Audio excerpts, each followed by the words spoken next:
Hi, I'm astronaut Mike Massimino. Earlier this year, I flew aboard Space Shuttle Atlantis to the Hubble Space Telescope. My crewmates and I spent more than 2 years training for that mission, and now another crew is getting ready to fly on Atlantis, and they're going to the International Space Station. They've been working hard to get ready for their flight, and they've let us follow them around for the past few weeks with a camera.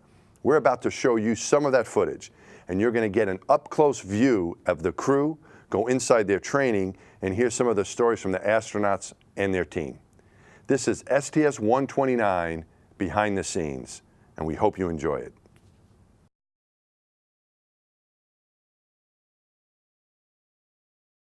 So let me tell you this one story. Yeah. How you can, you never know how you might impact somebody's life. Yeah. I wanted to play football from the time I was a little bitty kid. Yeah. And my parents, they were already driving me and my brother all over the place. So like, wait till you're in junior high. When you're in junior high, you can play football. So 6th grade, the spring of my 6th grade year was spring practice for the junior high football team.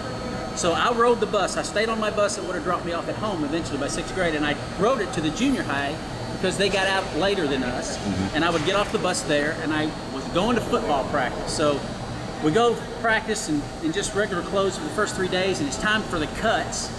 And how they cut was they put everybody in the bleachers in the gym, old gym that was like the previously, I think this school was built in like the 1400s. I mean, it was old. And had us up on the bleachers, and the way they would bring you down, get you in a suit, and when the suits were done, if you were still sitting, you were cut.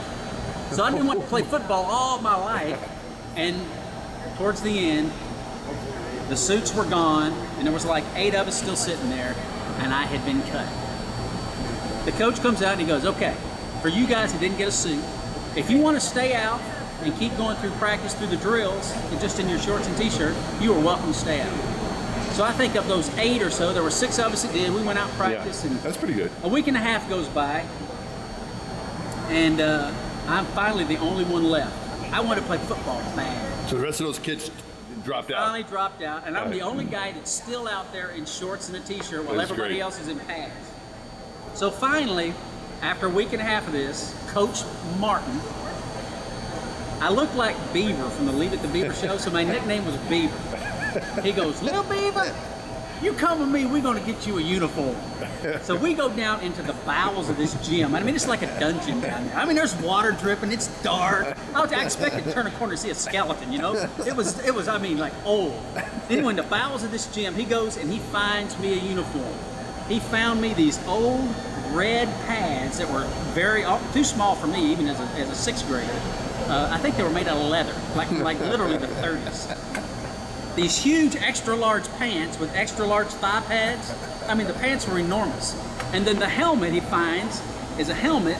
And remember back in the 40s, they had these helmets with, like, we call them elephant ears, the little ears stuck out. Yeah. See Red Grange playing with them. Yeah, exactly. Yeah. So, we weren't alive back then, of course, of but course. we've seen the pictures. But I did have a bar, one single bar for a face mask.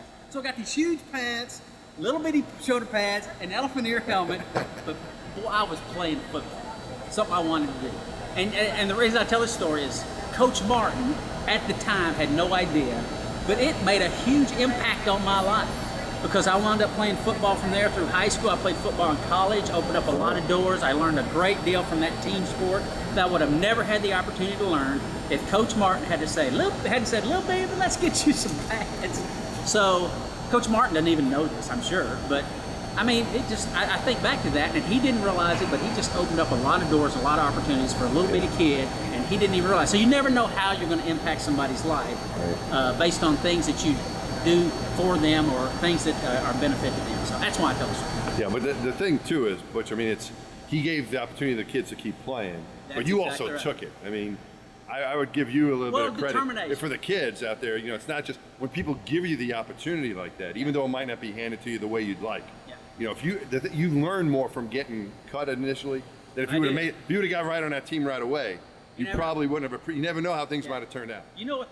One moment. We got work to do? We got work to do. All right, one second. You know, the one thing, though, is for football, I was small, and I was slow, and I was weak. But I had determination. I was determined, you know, because I wanted to play. So determination can go a long way. Remember that. Determination can go a long way. And you think that helped you as a in college, Navy, college, going all the way up, astronaut. even today. Right. Even today. Yeah. Good hard work ethic can go a long way.